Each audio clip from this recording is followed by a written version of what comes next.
Previously on Talk That Talk.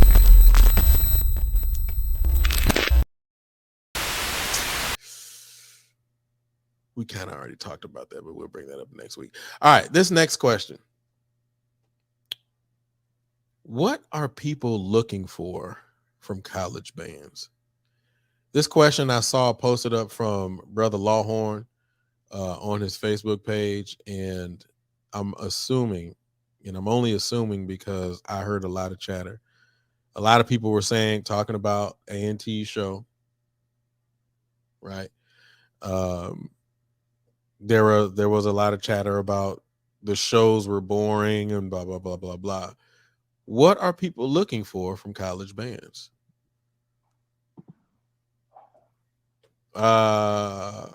Justin, let's start. No, yeah. Did you start the last one? You did. It is the last one. You did. Maya, you got it. Oh Lord. Okay. It's gonna be controversial. So honestly, what I've been thinking, this is gonna be controversial. I think people are looking to capture old school HBCU, pre-SWAC rules, the eras of the 90s and the 2000s, like when truly halftime is game time was literally that. I think people are looking to capture that again. And I think that we press the issue of how do we get creative is trying to get back to those wow factors of what made us fall in love with the culture in the first place. I do, however, think that unfortunately, just like what Quan said earlier, when you have done something so great, can you ever meet that again? I think we're in the times of right now where we're just keeping our head above water. And I think that people want to get to the fact of where we standing up, but we walking on water like we used to be. And whether it's the people in place, the generation of the students, or all of it encompassed, we're unable to get there. So now we're reaching, just like kind of sort of with this NCAT show. We're trying to do any and everything, any new idea that we can possibly think of to throw it at the board and see what sticks, to possibly see, okay, is this the new thing? But honestly, I think we're just I think people want to relive what we fell in love with, and it's almost impossible to get back to that point for many reasons. And I hate to say that because I don't want to be a pessimist, and I don't want it to seem like it's just the decline of the culture. But especially from this weekend, given the opportunity, it was a free show, right? You had the opportunity to literally shoot that hole at the water. You know what I'm saying? We haven't really had a true marching season in the past 2 or 3 years. This is the opportunity for people to show their ass and show why they are who they are. And we're missing the mark, and we've been missing the mark. And I think that right now it's just wanting to get back to what we truly love, but we don't know how to get there, or we don't have the tools or resources to do so. Hey, can I say something real quick, Luke, to Maya's point? Yeah, go ahead. I think the bottom line, it's not that we're incapable of getting there. The problem is people really don't want to people really don't want to get the proper teaching to get there. I believe that as African American, as Black people, we're the most creative people that God has placed on this earth. That's my opinion.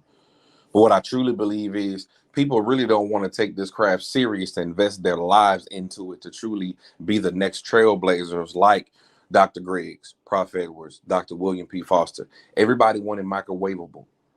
And I'm going to be clear when I say this, and I'm being sincere. I was accepted into a DMA program 3 years ago. Well, 2 years ago. What I did was I sought the advice from Dr. Zachary, well, soon to be, Dr. Rick Brown, Julian, and a few other people. Was accepted already. As soon as I graduated with my master's, I received my acceptance letter 2 weeks later. Rick was like, "Say, bro, I know, that's congratulations, but at the same time, that's not a real residency. That's not a real program where you will be respected amongst the masses of the 1%ers, because it's kind of like the backdoor way of getting it." So what I did, I sacrificed myself my ego, because I would have been a doctor possibly by now, or at least doing my comps. Because what I want is, I truly want to invest myself in the craft of music so that I can do it properly, but do it, but not shortcut it and do it and cross those doctoral burning sands as my people did before, the proper way to be the next trailblazer. Everybody wants to do things from the YouTube university when you got to sit down, buckle yourself down and invest. Dr. Greg's invested himself by going to speaking to Bill Moffitt to create the patterns in motion that you see Southern do today.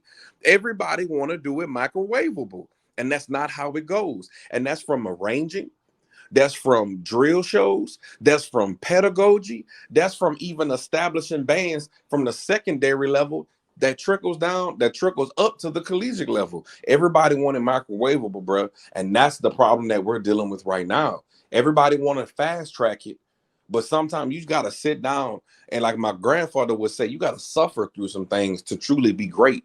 To be great is going to cost you something. And everybody don't, we got too much egos and trying to have penis measuring competitions merely not to ask, how do you do this? So we can't be creative in developing new shows because everybody want to do the step 2 drills. Because why? Like we said in the last question, we want to emulate what we know. Instead of, honestly, what is wrong with the East and West show and developing it in a great way? But if you don't know how to do that, it's easier to go to the step 2 drills because all you got to do is count. So I mean, we can get back to those days, but people got to start investing in themselves properly.